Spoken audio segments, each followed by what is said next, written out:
All right. Thank you. Number 49.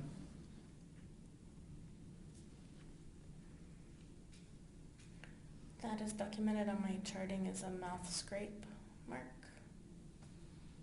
What do you mean by that? It looked like a bite, like teeth. Okay. All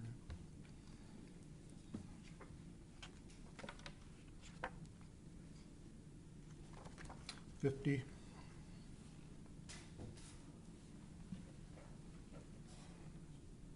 That's the same wound, just a different view.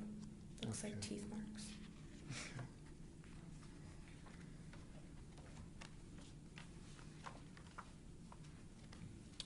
51.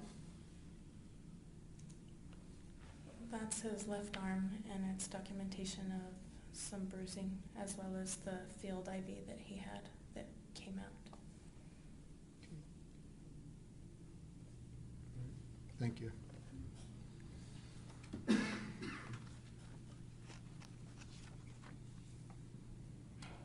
And the last photo, it's a little bit out of sequence, but what do we see there? That's the picture of the first one you showed me of the left eyebrow. Which photo was that? What's the number? This is 53. 53? Or 51, I'm sorry. 51. It has the laceration of his left eyebrow as well as the pattern marking of the scarring that was already there. Okay, thank you. Mm-hmm.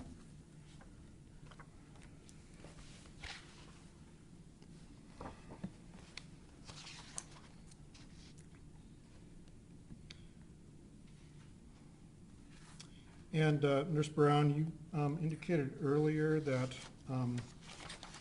you observed that Omaree's stomach was distended. Yes, sir. Did you feel his stomach? Yes.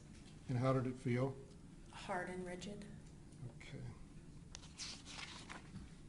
And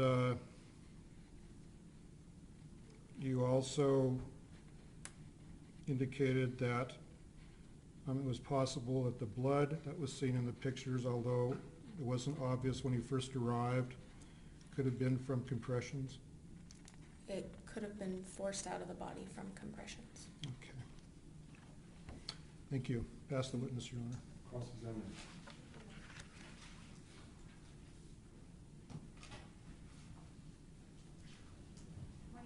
Good morning.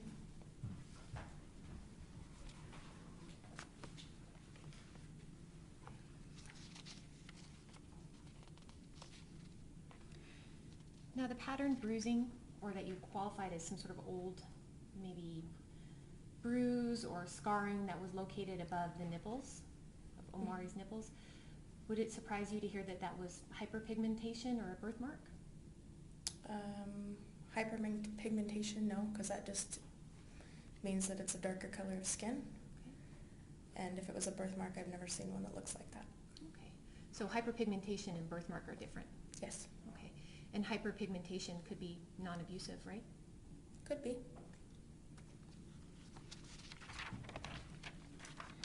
Now with regard to the photos we just went through and the injuries you've been talking about, you can't say when any of those injuries were sustained, right? Correct. You cannot say who, if anyone, inflicted those injuries, correct? Correct. You cannot say whether any of those injuries were caused by non-abusive stuff, right? Correct. Any of those could have been caused by a 9-year-old playing with a friend. Not in my opinion. Okay.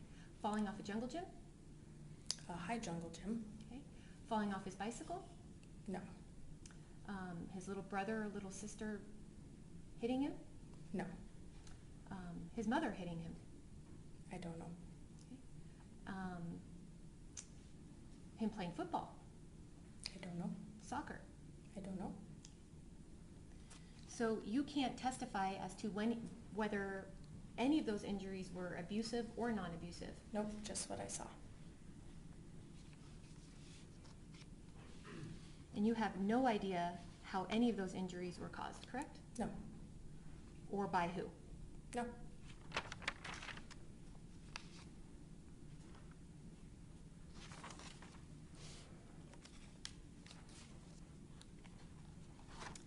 And what you characterize as a scraping, a mouth scraping or a tooth scraping, you are not a expert in No, I'm not. bite wounds, are you? No.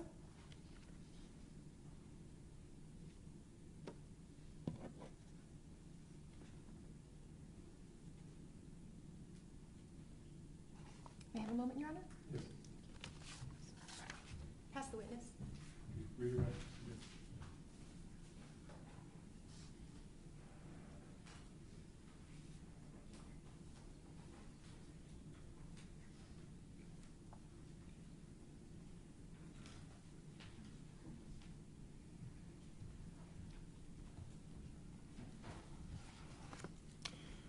Nurse Brown, the injuries you observed on Omaree, could they happen spontaneously?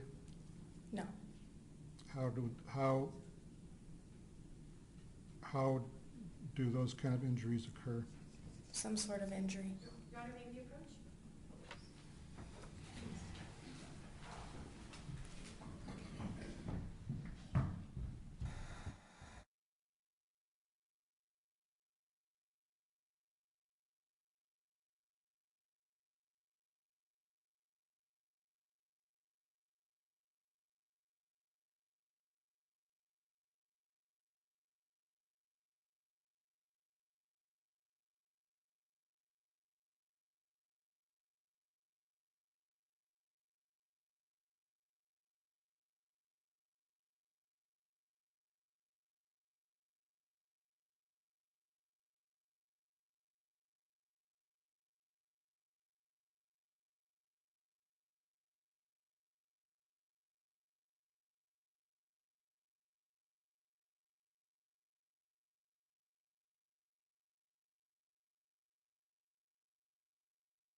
Nurse Brown, have you seen such injuries before Such injuries as what? as you observed on Omaree? Yes. Have you seen as many injuries before as you saw on Omaree? Relevance?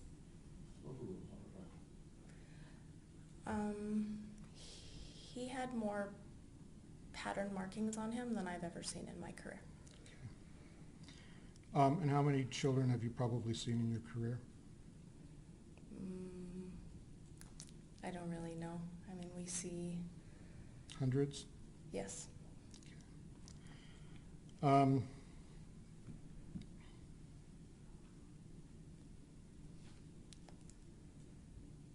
Now, you've been asked about your opinion, whether those could be inflicted by falling from a jungle gym or off a bicycle. Given the nature of the injuries that you saw and the quantities of the injuries you saw, would you determine that these were accidental? No. Objection, Your Honor. Speculation and foundation. Sustain. Sustain.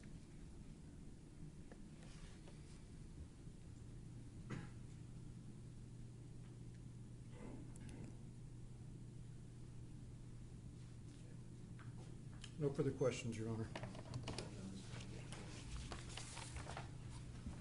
They call you next week. Your Honor, the state calls Dan Wasco.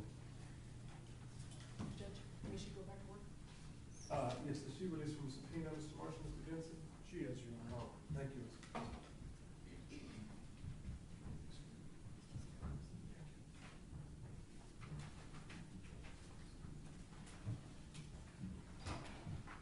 Mr. Jensen, Ms. Leos, Mr. Clark, come forward before we start this testimony.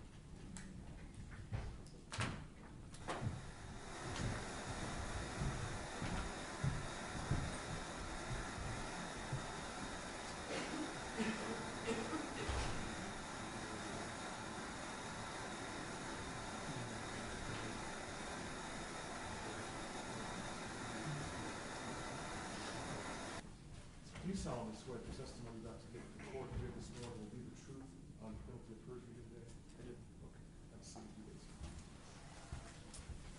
Would you state your full name for the record? My name is Daniel Wasco, Okay. Can you spell your last name? W-A-S-K-O. Oh, thank you. Mr. Jensen?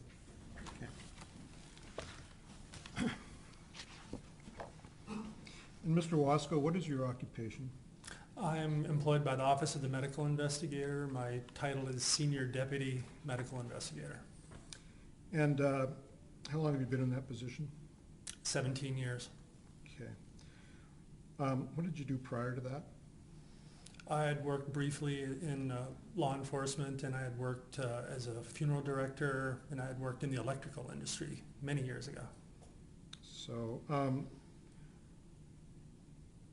your work is in the funeral services, that helped you get into this job? To some Yes. degree? Okay. Sure. Is there any educational prerequisite for your position? At the time I was hired, it was different. I mean, now it's a different standard. Back then, what they were looking for was people with any kind of death experience, some law enforcement experience, which I qualified for both. Yeah. Okay. Do you have yearly training requirements?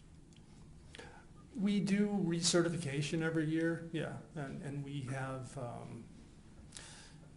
we do a certain amount of retraining, and there's no set amount of hours that we're required to do, but we do recertify every year, yes. Okay. And do you have any certifications? American Board of Medical Legal Death Investigators. Okay. What about your duties? What are they? Well, my duties are varied, but basically the job entails taking reports of death that fall under the jurisdiction of the OMI, sometimes even taking reports of death that don't fall under our jurisdiction, and to sort of sort out potential jurisdiction. Some of my duties involve responding to death scenes to do an investigation. I would take scene photographs, I make pronouncement of death, preserve potential evidence if there's evidentiary issues involved, preparing the body for transport back to the OMI, and then preparing a report for the pathologist. Okay. Where's your central office? It's located at, I believe it's 1101 Camino de Salud. It's that big, huge building? Right, it's the big building off of the freeway next to the cancer center. Okay. And where do the calls come from? They come from many different places. The calls that we generally will take, though, will come from hospitals, from law enforcement, either APD or Bernalillo County Sheriffs. We also triaged phone calls from around the various counties because we're a centrally located medical examiner system. So we also take reports of death and triage these cases from other counties, all of the outlying counties. Okay. Do you travel to those other counties, or? We sometimes have to cross-cover Sandoval County when they don't have enough coverage there. So I've done death investigations out in Rio Rancho and Placitas, but generally speaking, no, we don't. We stay strictly in Bernalillo County. Okay. Did you do an investigation on Omaree Varela on December 27th, 2013? Yes, I did. And what all did you do? I took the report of death initially from the physician at the emergency room at UNM Hospital, took down some basic information, and then I responded to the ER. Met with staff there. I met with law enforcement who was there at the time. I made a cursory examination of the body, and I took a few photographs. Okay. Did you go to the house where this was alleged to have occurred? No, I did not. Okay. And you said you took photos. Did you take photos during the actual autopsy? No. You just took photos of... I took photos in the emergency room of the Okay. body on the table. All Mr. Wasco, I'm going to hand you some items marked States Exhibits 52 through 56. May I approach you?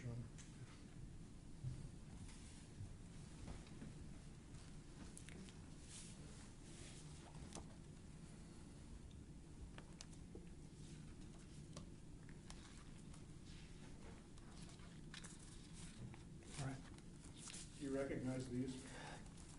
I recognize them. I didn't take these photographs, but I do recognize them from reviewing the case. Okay. Do you know who took those photographs? Those would have been taken at autopsy by whomever was in the morphology staff assisting the pathologist. I don't know who that would have been.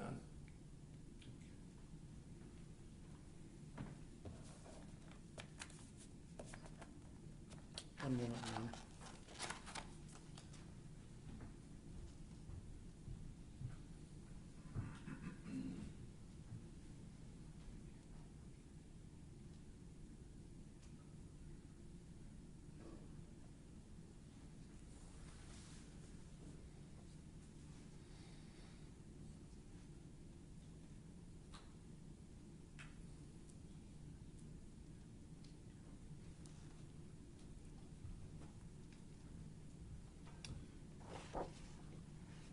So, Mr. Wasco, you actually then picked up the child and transported the child to OMI for the autopsy?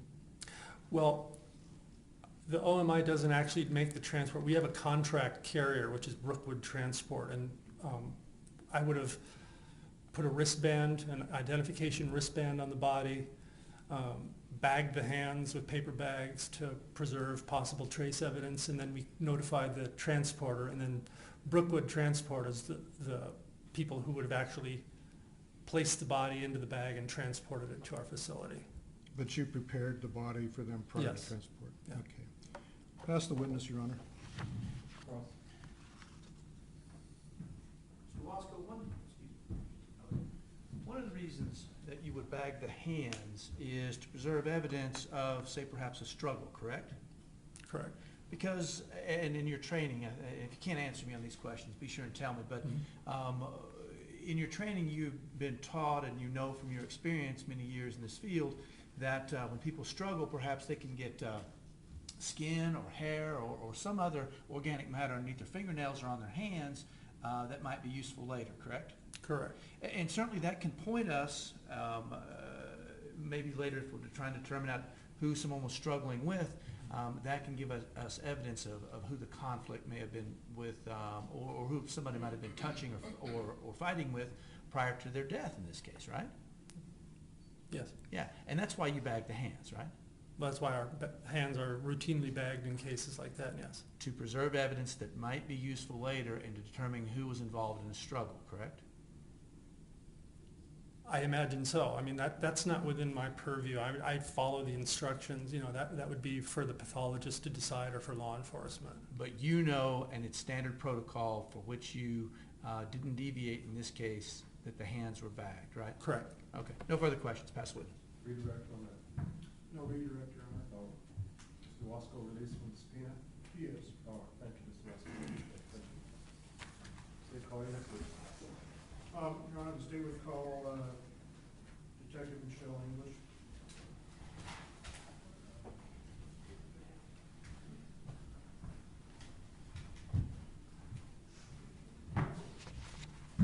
Your Honor, can we approach real quick before Detective English starts?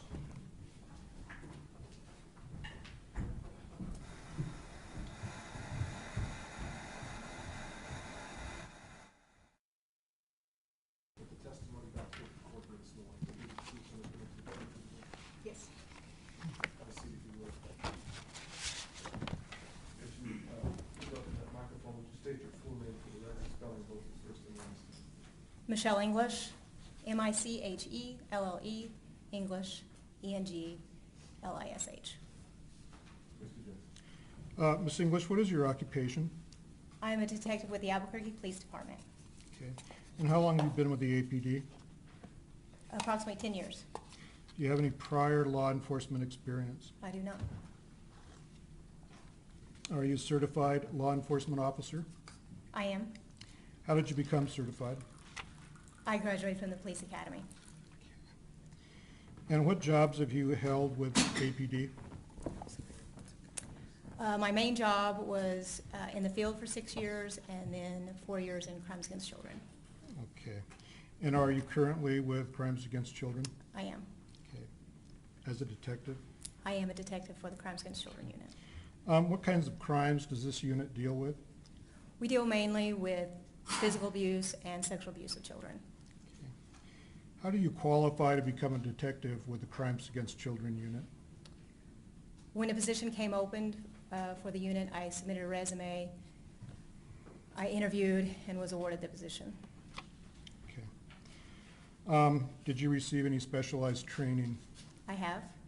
And what did that consist of? I've taken a couple classes in homicide. I've gone to a conference regarding specifically child abuse. I've taken classes in interviewing and, at the Okay. Federal Law Enforcement Training Center in Artesia. Thank you. Detective English, are you familiar with Stephen Casaus? I am. Is he here in the courtroom today? Yes. Could you point him out and tell us how he's dressed? He's sitting at this table in the middle. He has a gray off-white shirt, black shoes. And, Your Honor, can we have a positive identification? Okay. How did you come to know Mr. Casaus? On December 27th, 2013, I was the primary on-call detective for the Crimes Against Children unit, and I was called out to assist with a possible child abuse case, and during that investigation, I met Stephen Casaus. Okay. Do you recall who called you? Officer Catherine Wright. Okay. What time of day did you receive this call? It was shortly before 5 p.m. Okay. And where was she calling from?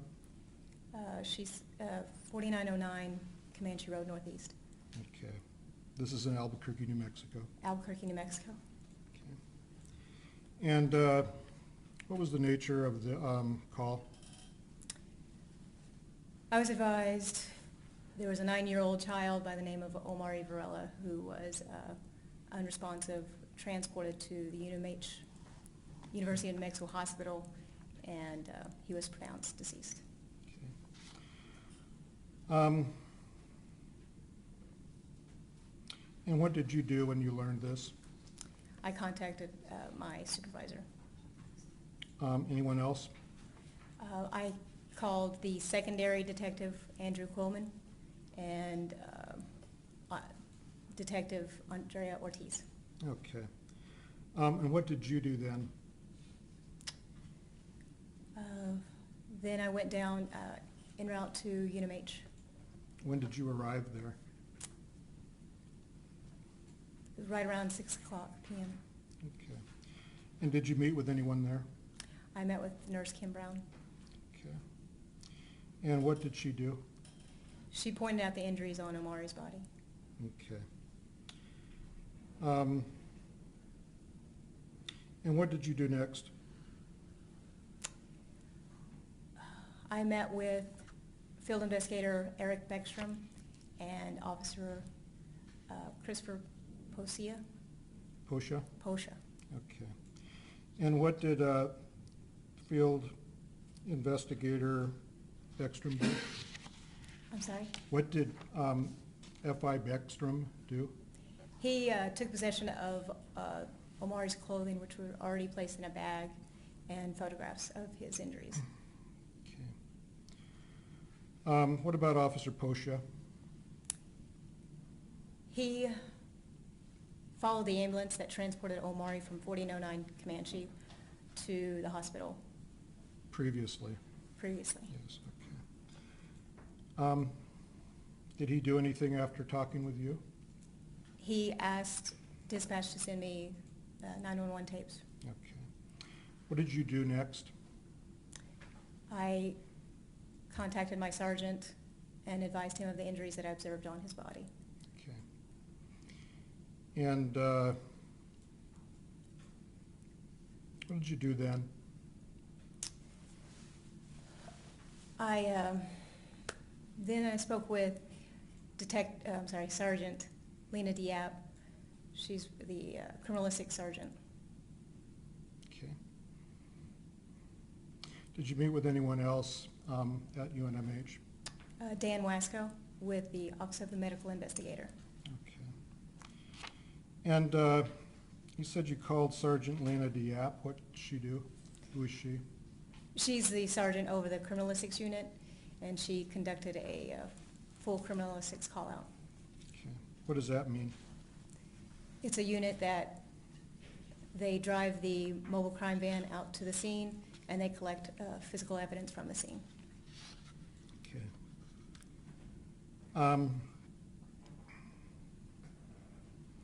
And when you met with Dan Wasco, what happened then? He took possession of Omaree's clothing instead of F.I. Beckstrom. Okay. Did you learn anything about an autopsy? That it would occur the following morning at around 8:30. Okay. And after that, what did you do? I drove to 4909 Comanche Road Northeast. Okay. And when did you get there? Around 7 o'clock p.m. Okay. And who did you meet with? I met with my sergeant, Richard Evans, Detective Drew Quillman, Detective Dominic McCabe, and Children, Youth, and Families Department social worker Brooke Shields. Okay. What tasks were assigned? Another Crimes Against Children detective, Daniel Howie, he was assigned to observe forensic interviews of Omaree's siblings, Nevia and Estevan. Dominic McCabe was instructed to help Andrea Ortiz with the warrant for the house, and Andrew Quillman was tasked with helping me with the interviews with Stephen and Cynthia. Okay. What did you do after that?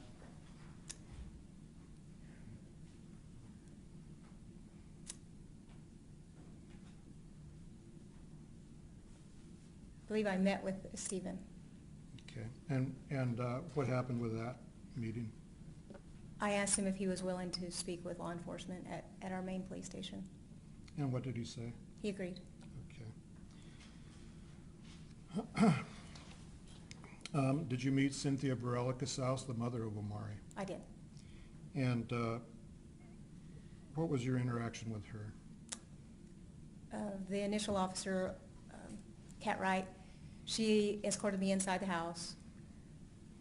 And Cynthia was sitting inside her front room area.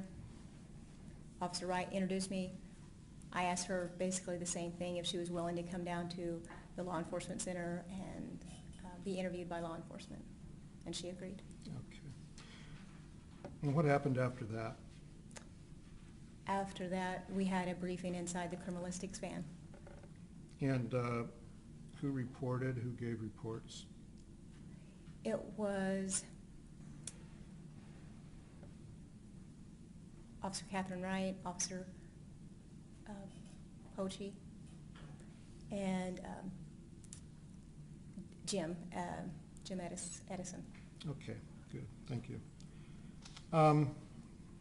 After the briefing, what did you do? I went to the main law enforcement center at 400 Roma Northwest. And what happened there? Detective Drew Quillman and I interviewed Cynthia and Stephen. Okay. I'd like to ask you about your interview with Stephen at some length. Was Mr. Casaus advised of his Miranda rights? He was. Okay. Did he agree to be interviewed? He did. Did he sign a waiver? He did. Okay. And did you ask him what had happened on December 27th, 2013? He did. What did he tell you? Initially, he said that he was gone when the incident occurred. He said he was at a friend's house. And what was the name of his friend? Ed, Okay. And what happened while he was at Ed's house?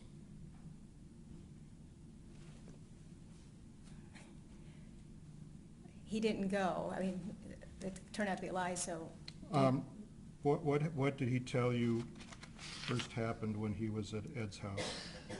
he told me that he was talking to him about working on one of his car, his Cadillac. Okay. And what happened?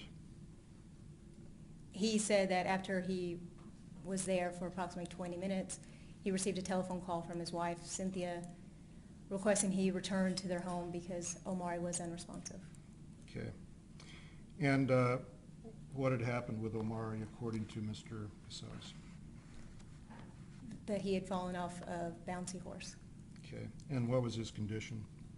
unresponsive. Okay. And did he say he went home? He said he went home. Okay. And what did he say he did when he arrived?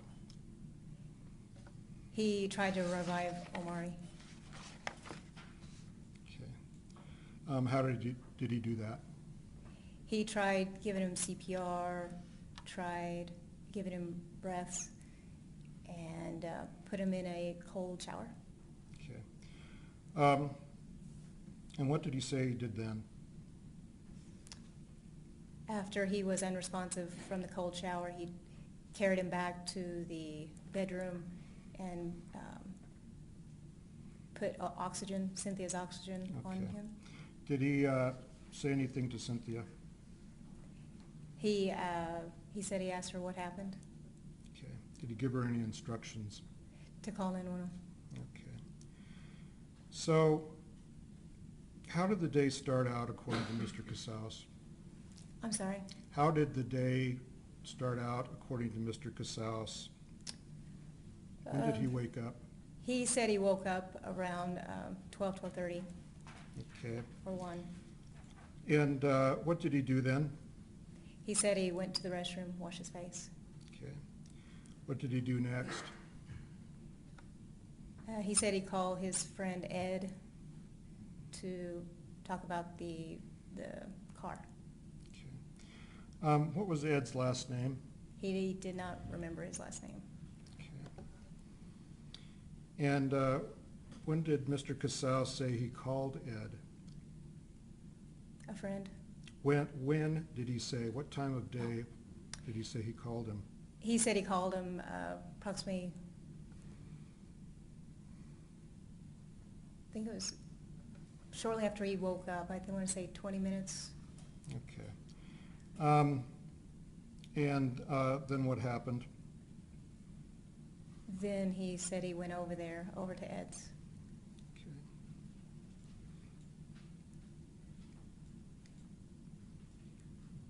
And you said it was 20 minutes after he woke up that he called him?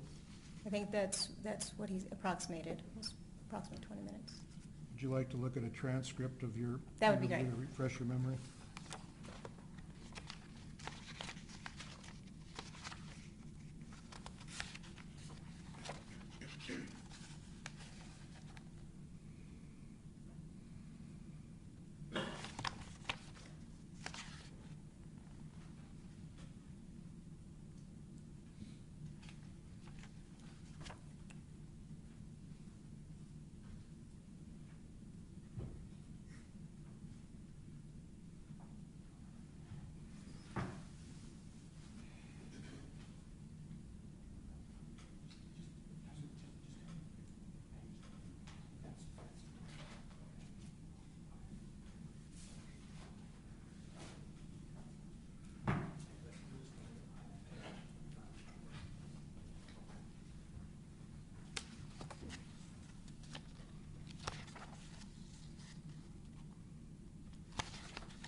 says probably a little bit after I woke up.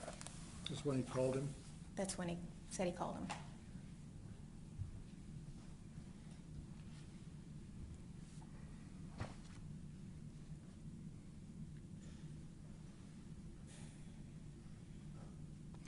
And what did he do then?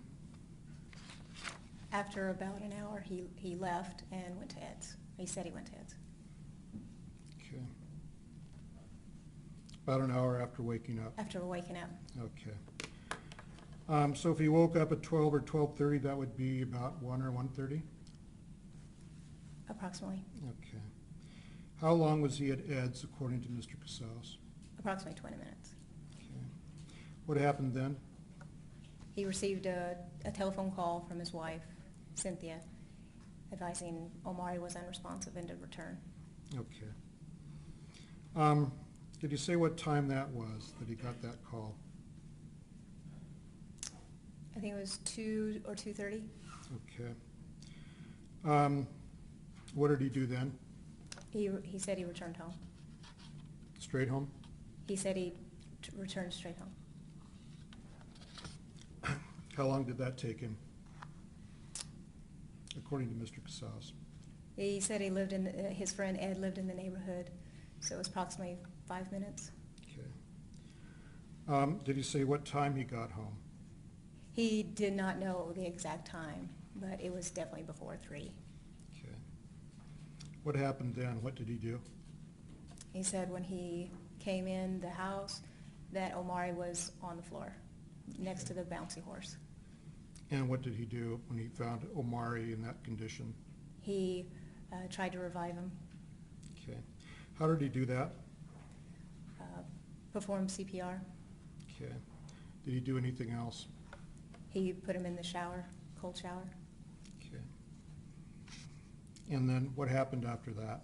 After he was unresponsive from the cold shower, then he carried him back to the bedroom, and that's when he tried CPR and put oxygen on him. And where did the oxygen come from? Cynthia has a oxygen tube and tank. Okay. How were the others acting according to Mr. Casaus? He said that they were crying. Okay. Did he say anything to Cynthia? To call 911.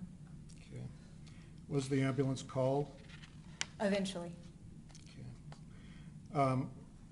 Was the ambulance the first number she called? No. Who did she call before that? Monique Casaus, And who was that? Stephen's niece. Okay. Anybody else? Tina Skinner and Sonia Fields. And who are they? Tina and Sonia are friends Okay. of Cynthia and Stephen. Now, according to Mr. Casaus, how soon after he returned home did the ambulance arrive? He said he guessed sometimes 15 minutes, sometimes 20 minutes, and then Okay. 30, All right, I think thank was you. most. Did Omaree ever speak according to Mr. Casaus? He did.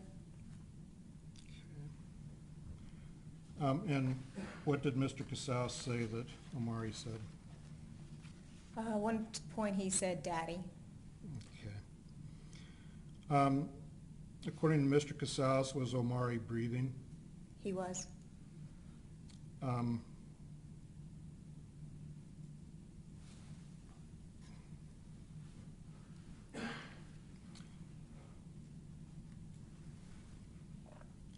You said Mr. Casaus said that he was administering CPR. Yes. Did he do anything else? What is CPR? He said he was doing chest compressions Mm-hmm. and giving him breaths. Why was he giving him breaths if the boy was breathing? I asked him that, and Stephen responded he didn't know what else to do. Okay. Did you speak with Mr. Casaus about the times he gave? I did. And what did you ask him about specifically? He was adamant that he knew that he returned home before 3 p.m. And 911 wasn't called until approximately 4:30, so an hour, 90 minutes later. And when I confronted him about that, he said something like, "I can't believe it was that long. Was it really that long? Time must have slipped from me," or something like that. Okay. Detective English, there were some marks on Omaree's chest. Did you ask Mr. Casaus about that? I did. And what did he say? I asked him about the circular-ish marks on his chest. Stephen said that 2 to 4 days before his death, the hallway was dark. Omaree was running through the hallway. Stephen was in the hallway. He had a lit cigarette, and Omaree bumped into him. Okay. Did he say how many marks he saw on Omaree on that occasion? He said 1 little red mark. Okay. And what was Omaree wearing according to Mr. Casaus? He initially said he was wearing a jacket. How did you respond to that? I asked him if there was any burn to the jacket. And See if how it went did he through. answer? He said Omaree was wearing a low-cut shirt. Okay. Now you said that you met with Nurse Brown at the ER room in the hospital, and she pointed out injuries to you. Yes? How many marks did you see on his chest, on the boy's chest? I remember seeing 3. Okay. Did Mr. Casaus's story ever change? Yes. How did it change? He later admitted he never left the residence. He never went to Ed's? He said he never went to Ed's. What did he say he was doing? He said he was in the bathroom, the restroom. And when did he go into the restroom? Shortly after he woke up. How long did he say he was there?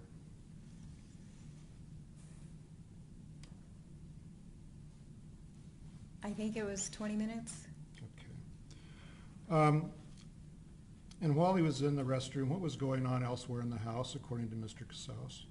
He could hear yelling between Cynthia and Omaree. Okay. And how did he respond to that? He was yelling to calm down and wait till he was out. Okay.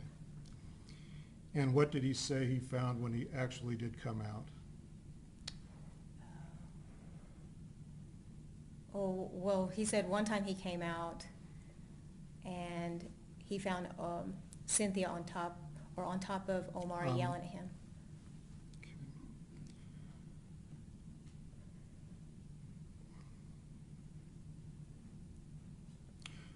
Would you like to refresh your memory? Well, he changed his story. That's why I said, because one time he came out. Yeah, and we're going through, we heard one story and now Okay. we're on a second story. Okay, sorry. Okay. So, so I believe that his second version when he came out, Omaree was on the floor. Okay. And did you say what time this was?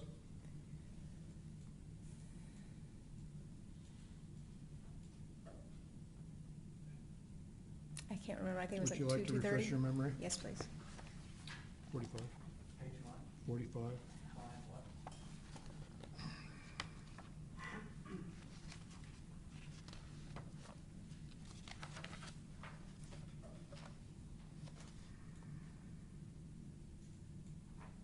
24, 25? May I approach the witness, Your Honor? Page 25? Yes. Show them what you got.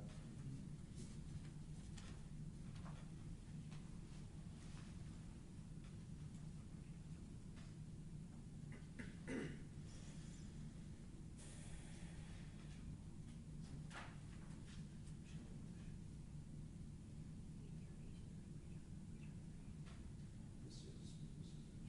Oh, okay.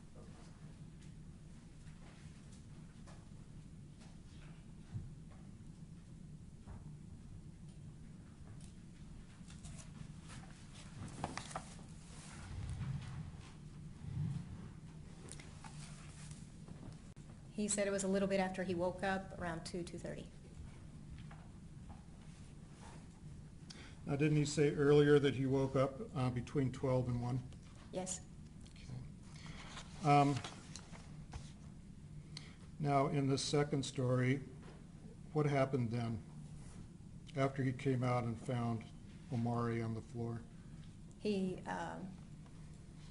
believe that was the time he thought that he was kidding and faking it. Okay. What was Cynthia doing? She was saying, "What do I do? What do I do?" Yeah.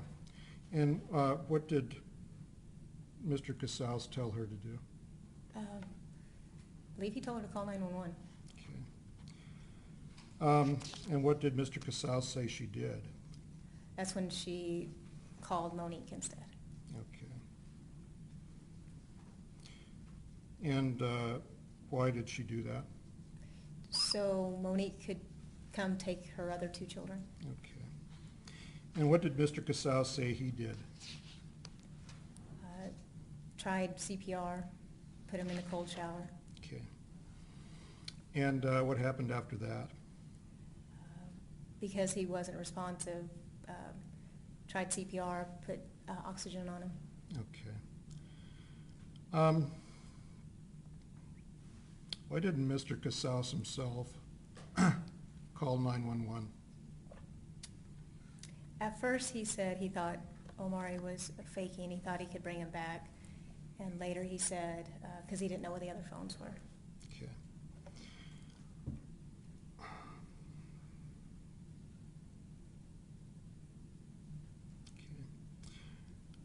Did you ask Mr. Casaus if he had told the children, the other 2 children, not to talk about certain things? I did ask him that question.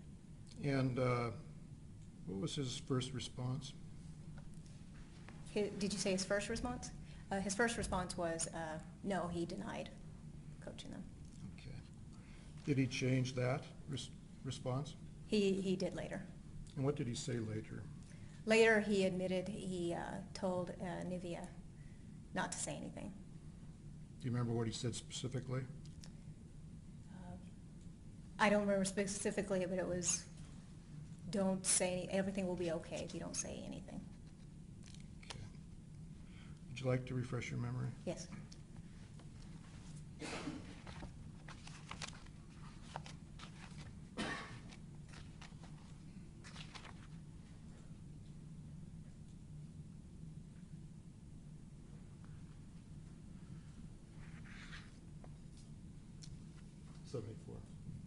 Top of the page.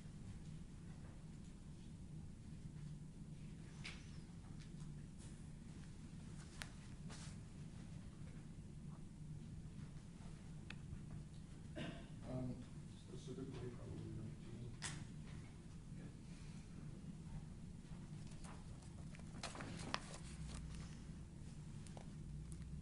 Can I read this? No. Okay. You can read it, but you can't read it off the page. Oh, okay, okay.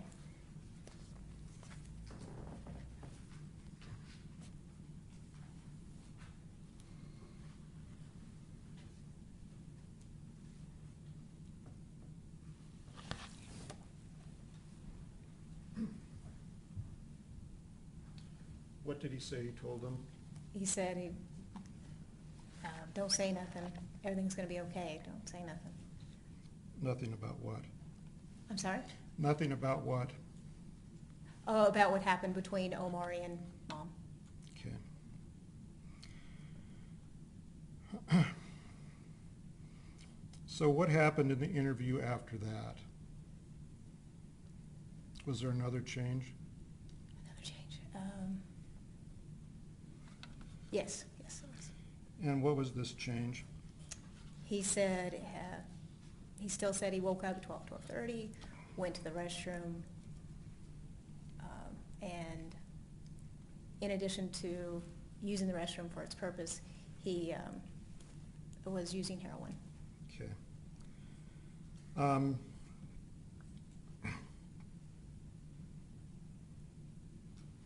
He said he was using heroin that morning? Yes. Okay.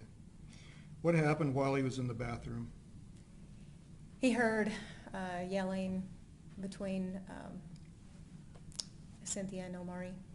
Okay. Did he hear anything else?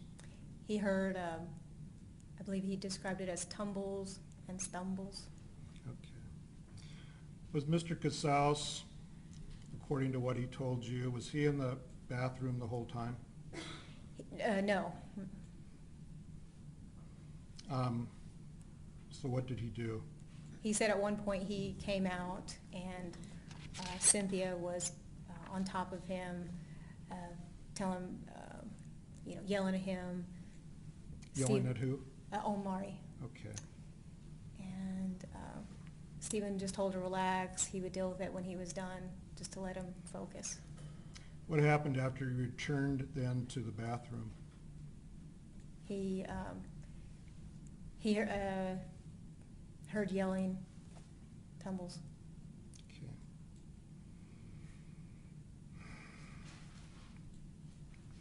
And what did Mr. Casaus say he saw when he came out of the bathroom after finishing his business?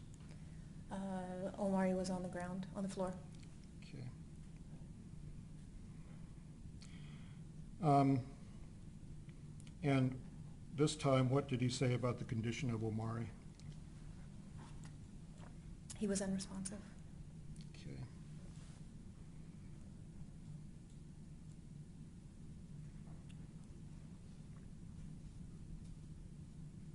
Was he unresponsive or was he a little responsive? He was unresponsive, and then he said he'd be coming in and out. He was responsive, then not responsive. He'd go back and forth. Did you ask him again why he didn't call 911? I think that was the time where he said he was panicked, paranoid, and Cynthia wanted her other two children to be removed from the household before.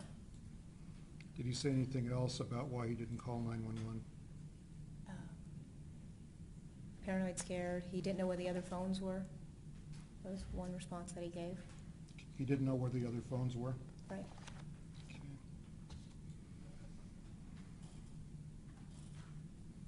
Did he say anything about his failure to call 911? He did. What did he say? He said that he should have stepped up and called. Okay.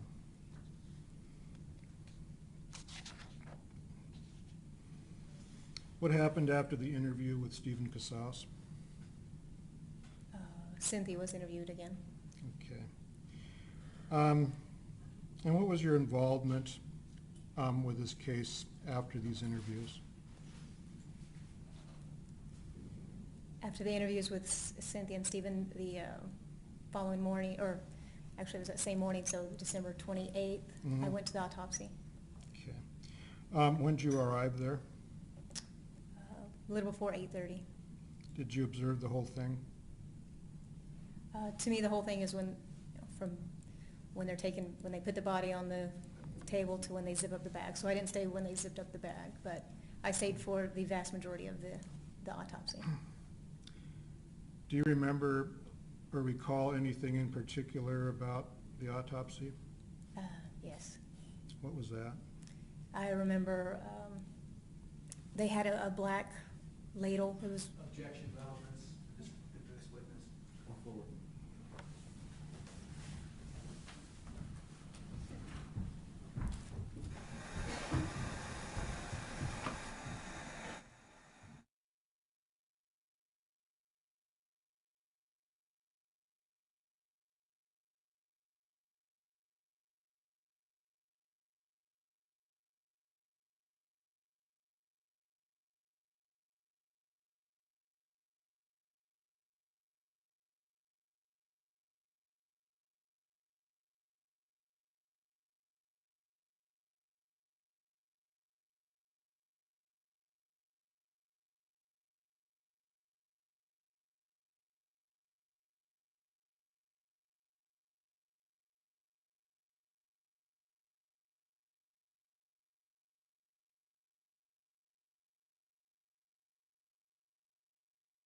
Did anything stand out for you during that autopsy?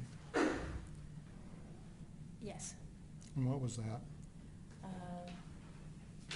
They were ladling, the person that was working on him was ladling blood out of his stomach area. Okay. What occurred after that in your investigation?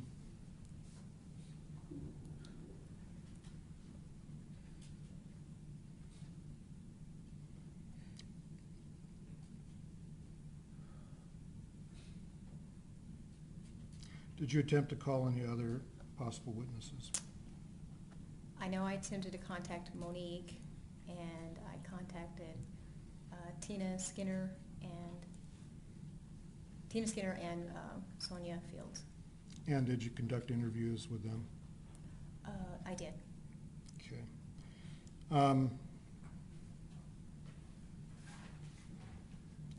Did you give testimony? Did you give testimony at any indictments? I did. Okay. And at what indictments? I'm sorry? And at which ones? Both Stephen and Cynthia.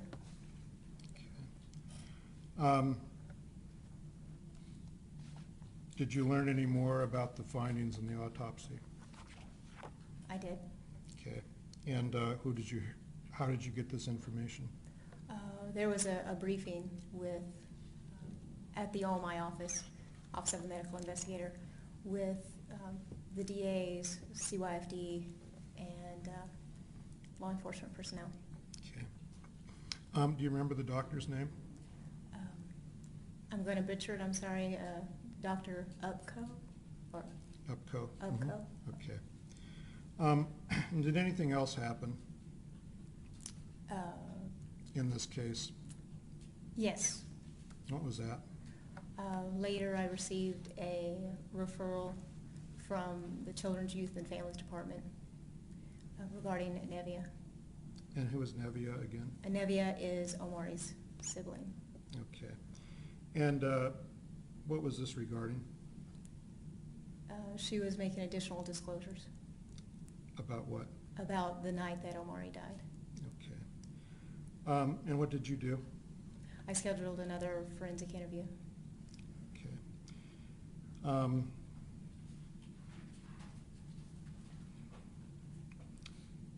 And where are these forensic interviews with children held? At All Faiths. Okay. Is this what's also known as Safe House? Yes, we interchanged forensic and safe house. Okay. And why are the children interviewed at the Safe House rather than by police officers? The people that work there are trained in asking children questions, interviewing them without making, suggestions. Okay. And tell us about the environment. It's a safe environment.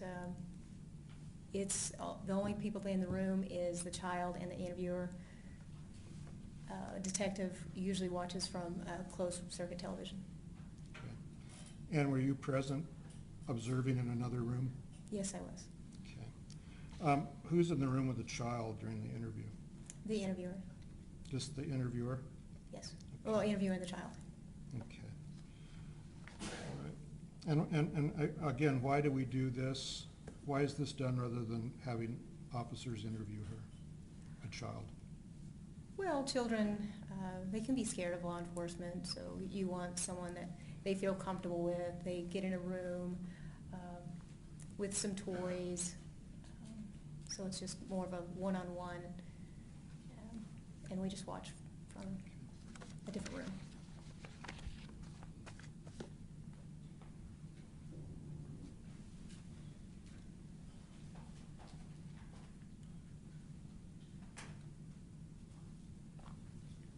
Pass the witness, Your Honor. Cross-examination.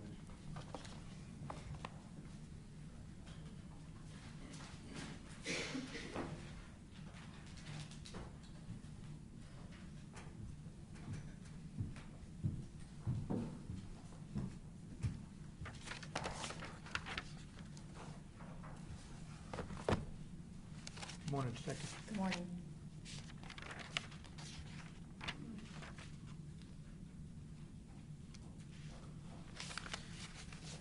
right, so let's start kind of where we left off and work backwards. When was this safe house interview the second safe house interview conducted? On this case, Yes. it was May 2015. And the allegations are from December of 2013, right? Yes. So we want to make sure we can hear you. The allegations are from December, Omaree died in December of 2013, right? Yes, he did. So if I'm correct in my math, that's about 18 months later, right? Approximately. A year and a half. Approximately. Okay. And I don't want you to talk about anything that anybody said during this referral, but you get the referral, again, there was really not much delay between the referral and the safe house interview, a couple of weeks, right? I think it was more than a few weeks. I think it was a few weeks, maybe a month or so, I want to say.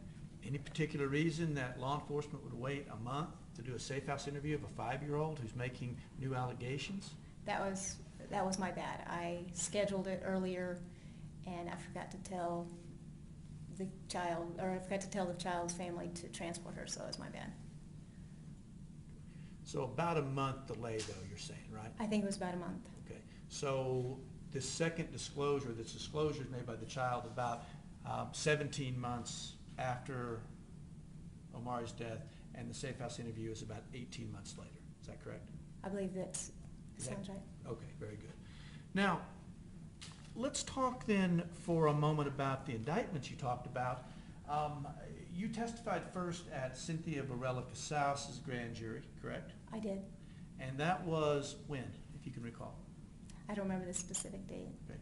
It was a relatively short time after December of 2013, right? Within maybe a month, right? That's correct. Okay. So the original charges against Cynthia Varela Casaus came very shortly after Omaree's death, right? Within she was charged immediately, right? She was arrested I think it was technically December 28th. Okay. So she's arrested for Omaree's death within 24 hours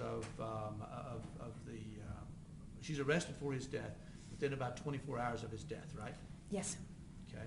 And she's indicted by grand jury a very short time after, right? Yes. Hang on. Are you having trouble with What, am I doing something wrong, Jim? No. Oh, Hearing devices. Let me get you another one.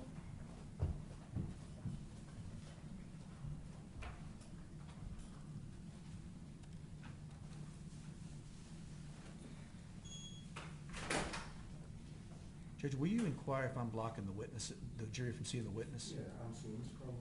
Are you able to see the witness on the stand, and Mr. Chapman? Mr. Chapman as well. Can you see the witness on the stand? Mr. Chapman, Mr. Crumble, can you see the witness on the stand? Okay, I'm just making sure. And Mr. Slexico, you can see the witness from there? All right.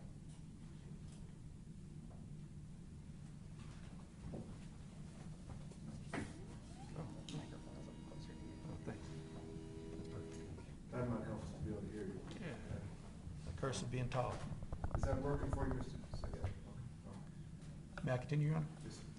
So, Detective, we were talking about, it was Cynthia Varela Casaus was arrested very quickly, and then an indictment within a very short time after the arrest, correct? Yes. Okay. But that's not the same for Stephen Casaus, correct? No. In fact, it was about 6 months later that he was originally indicted in the death of, regarding the death of Omaree, correct?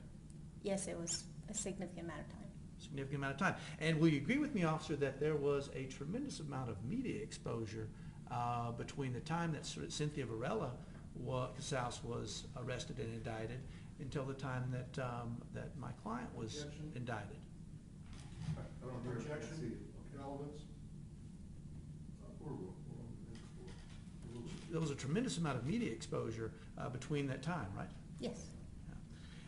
including, if I'm not mistaken, a very brief TV interview by Cynthia Varela Casaus while she was in APD custody, right? Yes. And furthermore, and let's talk, I want to talk with you for just a moment about, well, when we talk about these indictments, the original indictment against Mr. Casaus was 6 months after Omaree's death, right? I believe it was 6 months. And then there was another indictment another year later, right? Yes. Yeah. So,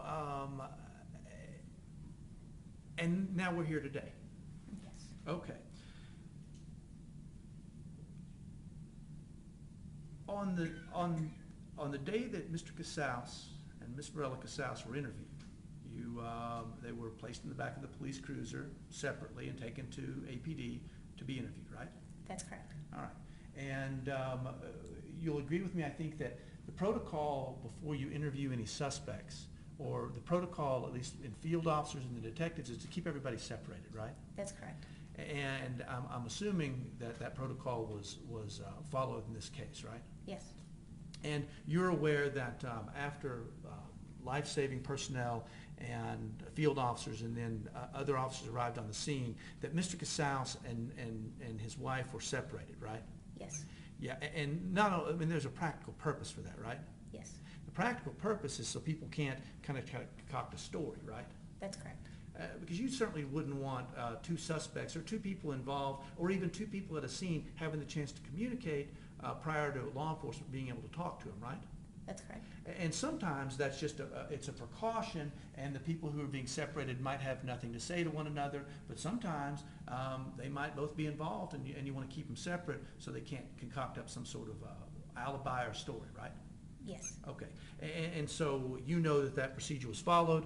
Mr. Casaus was in a bedroom with the two very young children, and Mrs. Casaus, Varela Casaus, I believe, was in the living room talking with the other officers, right? I believe that's where they were positioned. And as far as you know, at least from the time that law enforcement personnel and life-saving personnel arrived at the house, there was never an opportunity for my client and his wife to be alone together, right?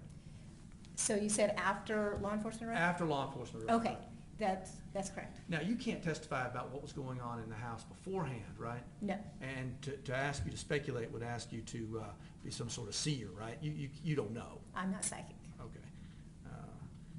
I'm glad you're not, because you can't read my mind, right? Yes. All right. But we know that between the time they left the residence until the time they got to the police station, they were always apart, and then they were interviewed in separate rooms, right? They were. And one of the techniques you employ for interviewing suspects, you keep them in separate rooms, and they'll be waiting there alone, then detectives will go and talk to them, and then maybe you'll leave and you go talk to another witness. And in this case, you talk to Cynthia, then you talk to Steve, and then you went back and talked to Cynthia again, right? That's correct. Okay. And you learned all of these things from Steve. You learned that he lied to you initially, right? That's correct. That he never left the house, that he copped the fact that he was in the home the whole time, right? Yes. That he was in the bathroom shooting up, right? Yes. But you let him go. Yes. Let him go. Walked out of the police station and was allowed to go home. Mm-hmm. So the things you testified today that seem to carry so much significance about my client's guilt for murdering the child didn't have so much significance on the day of Omaree Varela's death, because you let him walk out of the police station and you didn't indict him, or he wasn't indicted for 6 months, correct? I'm sorry, say that one more time. Well, there seemed to be a great deal of emphasis on my client lying to you, right? Right. The fact that he was getting high in the bathroom, right? Yes. The fact that he wasn't truthful with you and made the statement that he should initially, wasn't truthful to you initially, right? He was not. And that he made the statement, I should have manned up and I should have called 911 more quickly, right? Yes. And that seemed to have quite a bit of importance during your direct examination, right? It did. But it did, and here we are at Mr. Casaus' trial, and that has a tremendous amount of importance, right? Yes. But 18 months ago, 24 months ago almost, immediately after Omaree got killed, didn't have quite so much importance because you let him walk out of the police station without being charged, correct? That requires a yes or no answer. No, I did not charge him that night. And he just walked out the front door and went home. I don't know where he went. Walked out the front door of the police station. He walked out. And you knew all of the things you've testified about today, and it did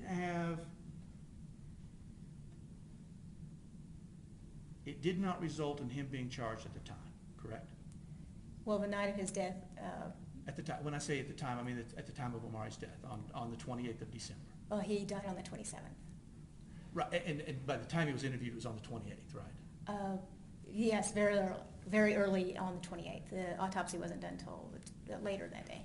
Okay. And charges weren't filed against Stephen the next day, or the next day, or the next day, and I could keep going until every 6 months, right? Right. Yeah. Now, you gained a lot of information from Steve that you've talked about the importance today. But Steve gave you an awful lot of information that had a great deal of relevance towards Cynthia's case, right? Yes.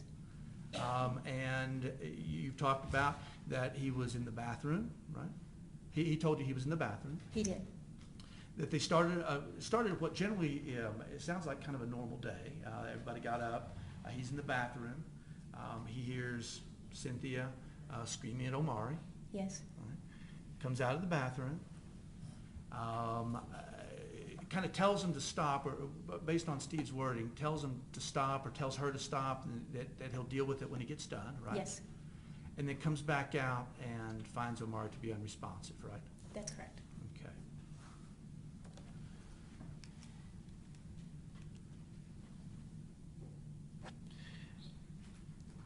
Steve described Omaree as unresponsive initially, but still breathing. And you've described it, I think, in both Steve's statement and then in your pretrial interview. What Steve described to you was he was kind of in and out of it. He would kind of say, he would talk, he said, talked a little bit, but then kind of lost consciousness again, but didn't talk about Omaree not breathing, right? He was just kind of out of it. He said he was breathing. Breathing, right. And the counsel for the state asked you whether or not Steve applied CPR, and Steve told you that he did do CPR, right? He did. He said yes. He actually said chest compressions, though, right? I think his actual wording was chest compulsions.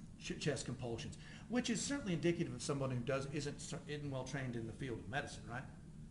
A chest compulsion. Yes. Doesn't exactly. I don't know what a chest compulsion is, but he was describing to you what we know to be chest compressions, right? Yes. Okay.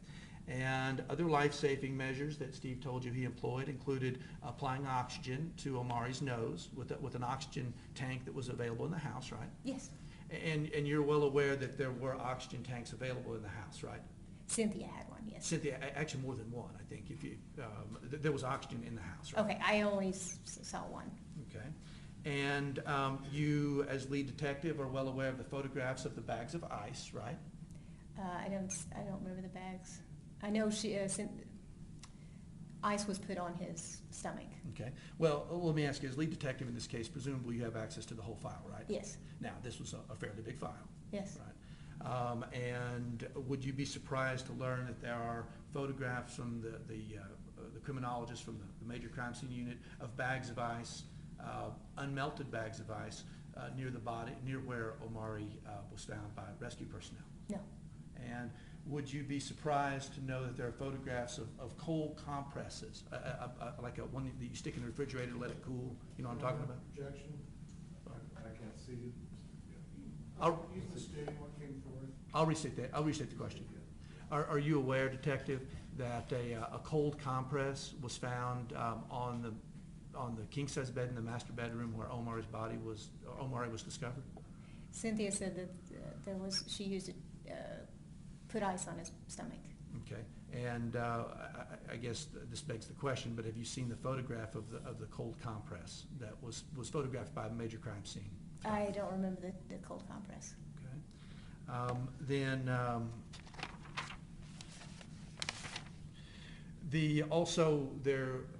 Steve told you that one of the measures that he took to kind of revive Omaree was putting him in the shower, right? Yes. And that he and Cynthia put him in the shower, right? Say that one more He time? and Cynthia took him to the shower and ran cold water over his body, over Omaree's body. Yes.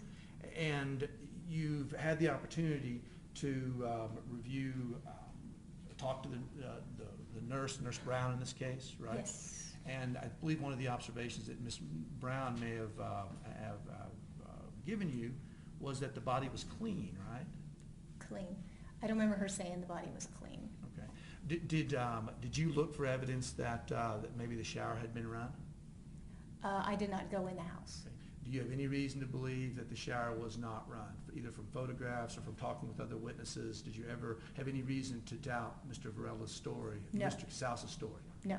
Okay. So then Mr. Casaus' story to you, his version to you that Omaree was placed in the shower, you have no reason to disbelieve that, right? No.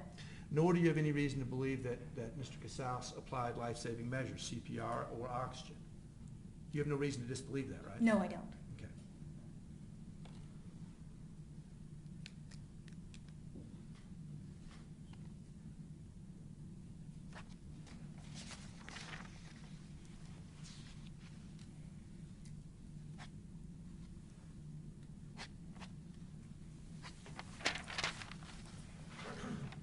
All right.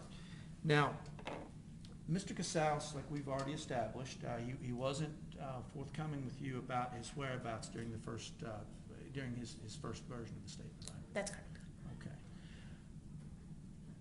But he was consistent the entire time that he did not kick or hit or punch the child on December 27th, right? That's true. Yeah. And he was also consistent with his story that that Cynthia did this, right? That Cynthia kicked and hit the child.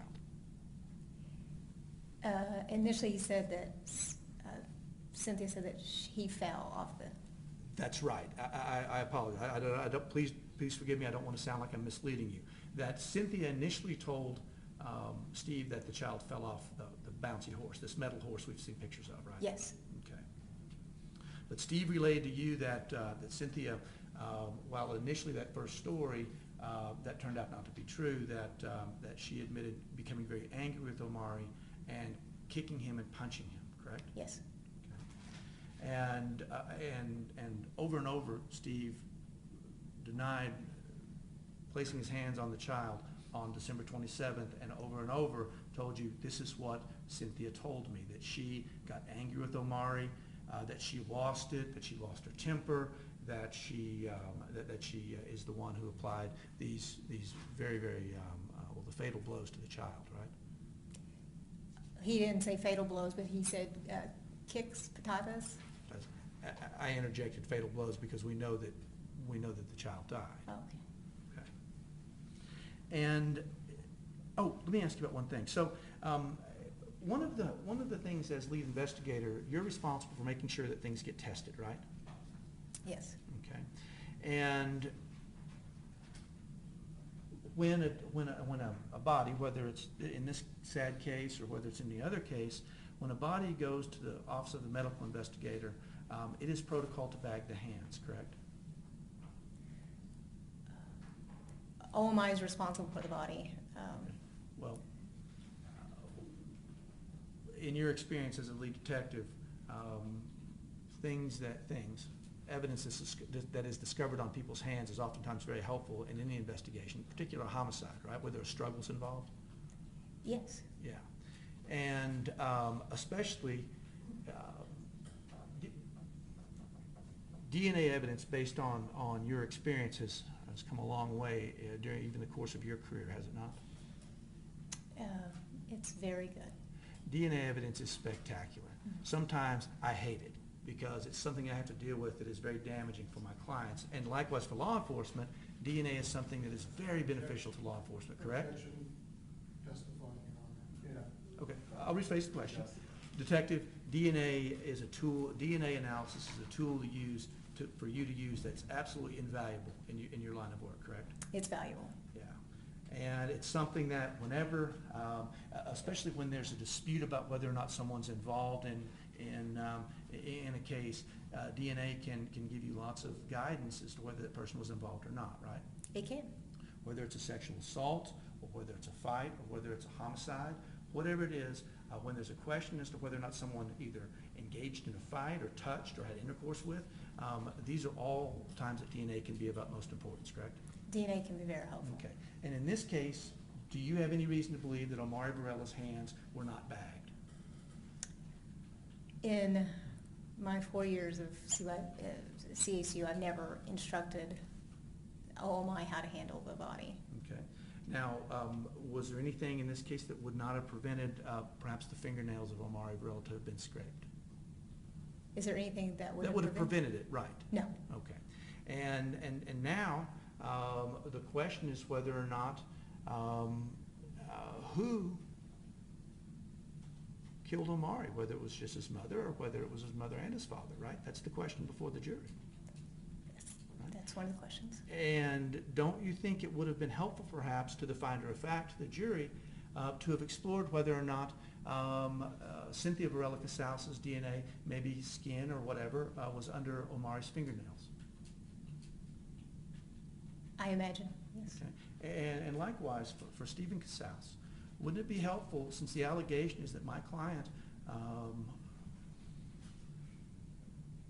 beat his son to death, or at least helped beat his son to death, wouldn't it be helpful to know if any of my client's DNA is under the child's fingernails? It could be helpful. And we don't know that, do we? No, I mean, No. The next question is, there was never a DNA analysis of any item of evidence in this case, correct? A DNA of the fingernails, no. I don't know if they tested. I don't think there was DNA testing.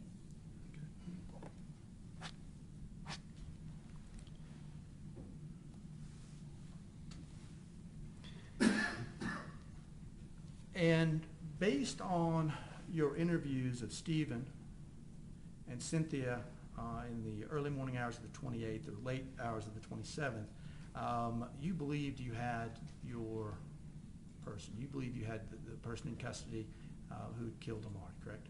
I arrested Cynthia. Yeah. Okay. Judge, may we approach real quick?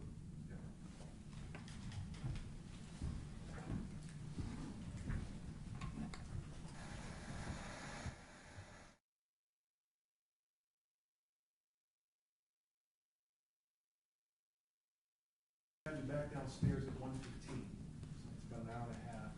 Then we're gonna come down and get you shortly thereafter and bring you back up for our afternoon session. We didn't take a real big break this morning. I hope you're okay. We'll try to make sure we're pretty conscientious about it this afternoon, mid-afternoon after lunch.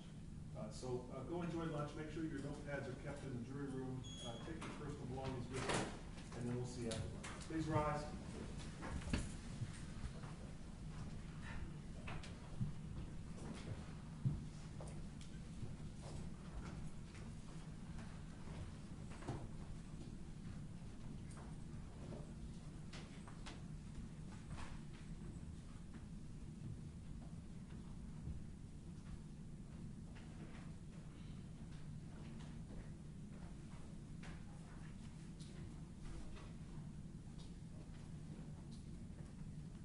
Thank you. Please be seated. All right, counsel. It's my policy and my practice to not have the courtroom open during the lunch hour. And so I will ask you to exit the courtroom, and we're going to have it locked up while the lunch hour is going. And then we'll try to open it up about 1. And then get you back in here. It's just sort of my policy. I've done that throughout the 9 years I've done this, and I'm going to do it the same in this case. So that includes any